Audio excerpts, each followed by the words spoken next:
Up here is Greg Zippadelli, competition director at Stewart-Haas Racing, as well as Max Papis, interim driver of the number 14 Rush Truck Center's Mobile One Chevrolet. And guys, we'll start off obviously an adversity-filled week for Stewart-Haas Racing. But Greg, if you can just kind of reiterate, I guess the plans for Stewart-Haas Racing at least this weekend, and Max, just follow up on the opportunity that you have here today. Yeah, obviously with the circumstances we're dealing with, Tony out of the car. Max is here for us this weekend. He had done some road course testing recently, about 2 weeks ago, in the 14 car. So there was a little bit of a database built, a little communication had already been started, and we felt like that was our best option for this weekend. Max has a lot of experience here, and like I said, road racing. So obviously difficult situation for everybody at Stewart-Haas this weekend, but it's a situation we're in, and we'll do our best. And Max, Greg alluded to it. You have a sports car win here. You were here not too long ago in a sports car as well. Just talk a little bit about the opportunity with the 14 car and your history here at the Glen.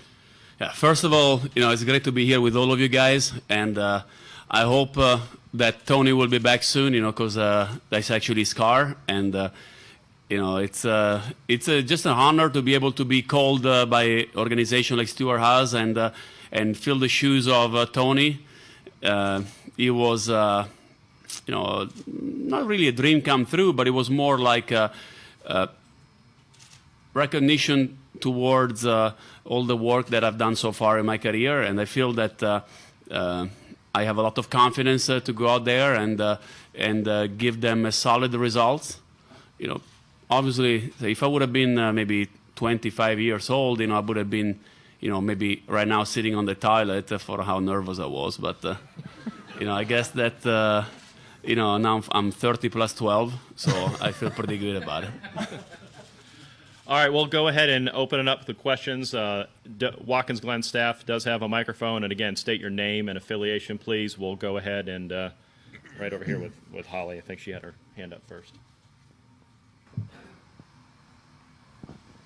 Holly Kane, NASCAR.com. I have a question for both of you. Do you have any more of an update on Tony since having the second surgery? And have you spoken to him? If you can just give us a little bit of your interaction with him. And I'll let you answer, and then I'll ask Max. Yeah, I saw him Wednesday night before his surgery.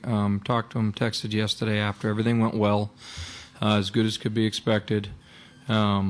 It's going to be a day-by-day situation right now, just, with infections and things of that nature. So hopefully it'll turn into a week-by-week here. Probably Sunday or Monday we'll know a lot more. Right now it's a week-by-week deal. We'll see what doctors have to say at the beginning of the week, and, we'll go from there. Obviously Michigan, Bristol, and those things, we're looking right now for who's going to be in the car and trying to work those things out. So, as far as that goes, he was in great spirits, as good spirits as he could be in. He's a little bit down. He felt like he's let a lot of people down.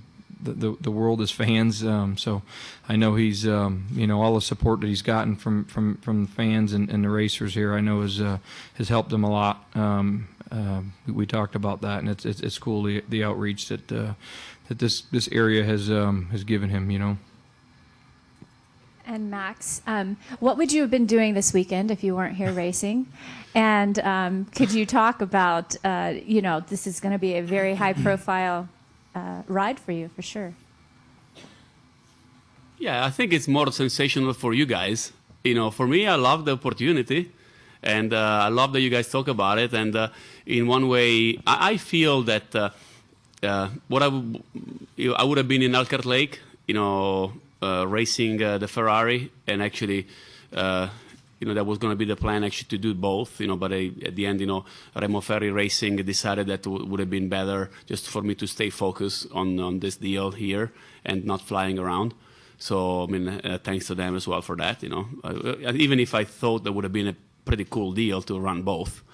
And because I kind of feel a little bit like an old style generation guy in a way. Like for me, I admire people like Mario Andretti, people like AJ Foyt, people like Tony Stewart that can drive anything any day.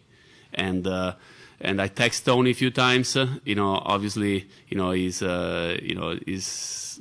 doing his own deal. He's trying to recover. But I can tell you guys this, watching and listening how much love there is for this guy in the sport, it's really overwhelming. Like everyone really loves him for real.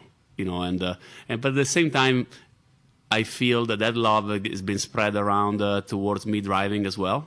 And I felt really good about it. People were excited about me being in the car, and everyone said, just go out there and represent him in the best way you can. And that's kind of what I feel like. I'm going to go out there, do the best I can. And I know my ability, I have a lot of confidence in my own abilities. And, it's, you're asking me if this is something that's going to change my career. At 42 years old, I don't think too many things change your career anymore. It's more just a satisfaction, in a way. It's more like, I woke up this morning, I told my kids, I say, guys, Papi's going to go out there and drive for Tony Stewart. That's something we're going to talk about in the year to come. Claire? Claire B. Lang, Sirius XM NASCAR Radio.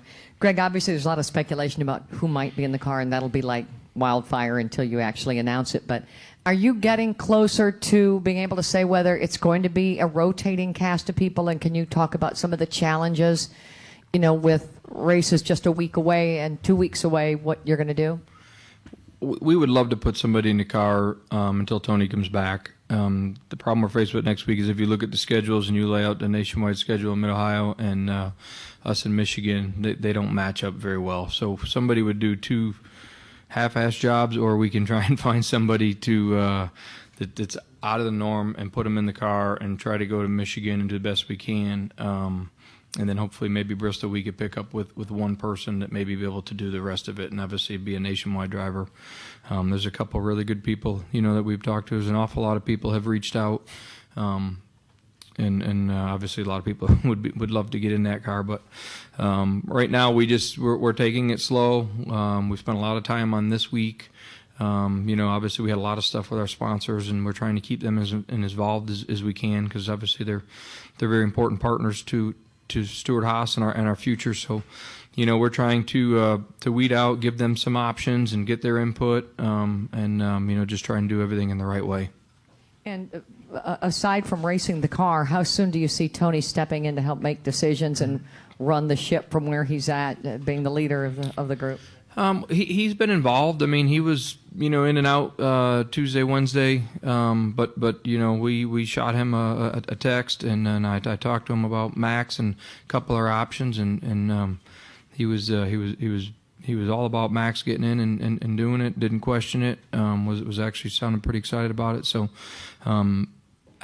and in all honesty, to answer your question, we're waiting for him to kind of, I'm thinking tonight, tomorrow, I'll be able to spend a little more time talking to him and get his input as well. So we've got a little bit of time before we need to make that decision. I feel like before we leave here Monday morning, we need to know what we're doing when we go home. I'll probably take all of that time to make sure we make the right decision and move forward from there.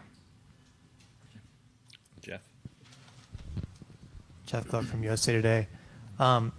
You obviously know Tony maybe better than anybody, and I was wondering what you think his mentality is going to be, or how you think it's going to be for him Sunday when he's lying there watching the race on TV. I mean, how difficult is that going to be for him when that moment actually comes? I think that's a really difficult moment for anybody that's been in the sport and has raced. But I think his personality is as much of a racer that he is. I think it'll be harder on him than anybody else. When you look at the consecutive starts that he's had over here, and how many races he's run, and now he can't get in his car. I think I imagine that'd be really tough on him. And we'll all be there and support him. And it's still his car. He's just out for a temporary spell. So we'll do the best we can. We're trying to keep him cheered up as a group, and it is what it is. He loves racing and knows. We all know that this day could be here. It's here now. We're just going to do the best we can to navigate through the obstructions that we have, and one day at a time. And, before you know it, we'll be talking about him getting back in it and be business as usual. Yeah. Jeff, I can tell you this, from the driver's standpoint, you are definitely not happy. I've been in this situation, and you can picture it as you want, but you don't want nobody to put his butt in your car. Nobody. And knowing Tony for over 20 years, I just can tell you guys that I really feel that something like this that happened to him is going to be back with a lot more aggression that he has ever had. Because I think that being out of the car sometimes open up your eyes on a lot of little things. And sometimes, God makes things happen for a reason. And, you never know. Marty? Marty Smith, ESPN. Greg, what was the range of emotions for you from, I'm guessing you got a call in the middle of the night, and then you immediately have to go into what now mode while simultaneously dealing with one of your best friends' injury? Yeah, we were in Atlanta. I was sleeping. Obviously, we went down for a tire test. He was supposed to meet us there in the morning, so phone started going off about 12:42 or so, and hasn't stopped since.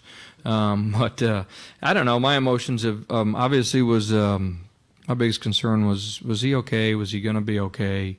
And then the reason I'm there is to try and deal with whatever circumstances get thrown at us. So there, other than obviously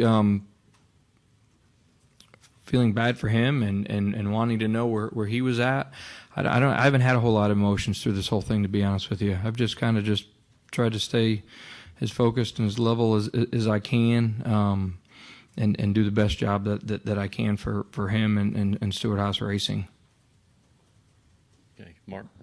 Mark Ashenfelder, ESPN. Greg, is there any thought when you're focusing on who to take over for the next races on keeping the 14 in the owner's chase? Yeah, obviously that if we've got anything to fight for right now is owner's points and representing our sponsors the best we can and getting that car to perform at the highest level that it can for our sponsors is first and foremost. We owe that to them. And then obviously finishing these races and collecting the owner's points is obviously a very big deal. Okay, Jim? Jim Utter, Charlotte Observer for Greg. The last time Tony had a serious injury, I guess, was about 2006, and you were his crew chief, and you were crew chief, and he was driver for an organization. You're now competition director for a multi-car team. He's the team co-owner and driver.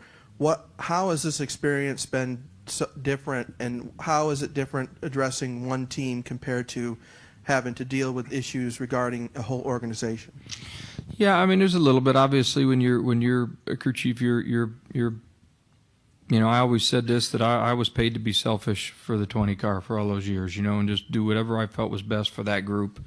Now it's different. It's three teams, as from the sponsors, from the people at the shop, to everybody involved. Obviously, there's different roles and responsibilities.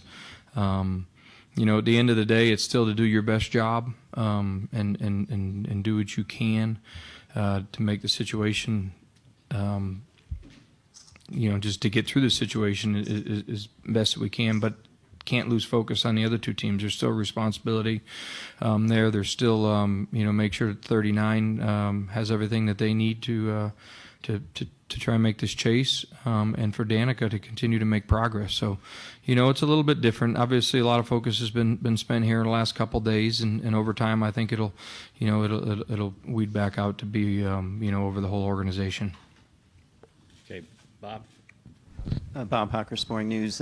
Greg, you've talked that he'll be out at least for a few weeks, but no real timetable. I mean, is there any hope he could be back at Atlanta or Richmond? Because if he did, there theoretically would be a chance he could still make the chase.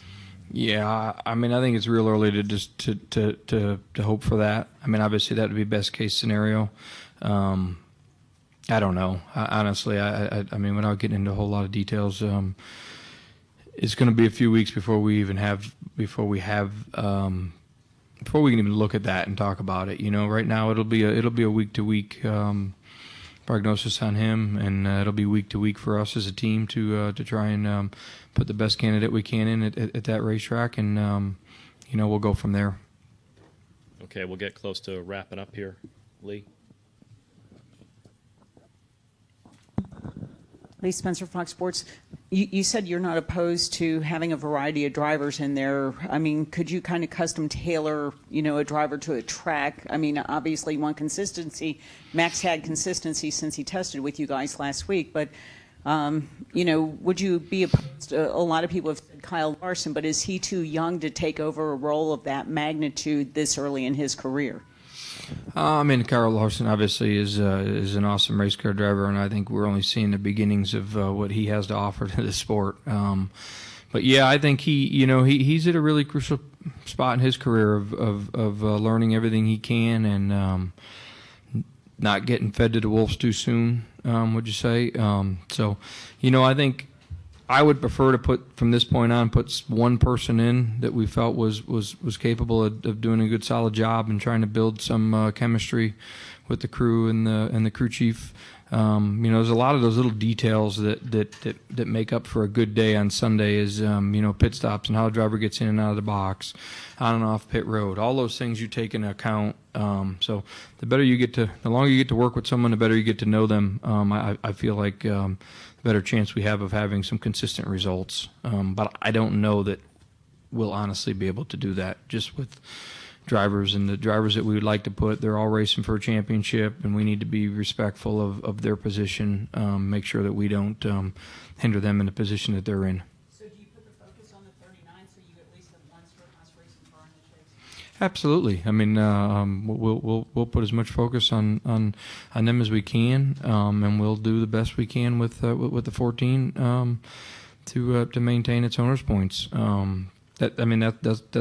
That's basically what we can do, and we'll do the best we can at it.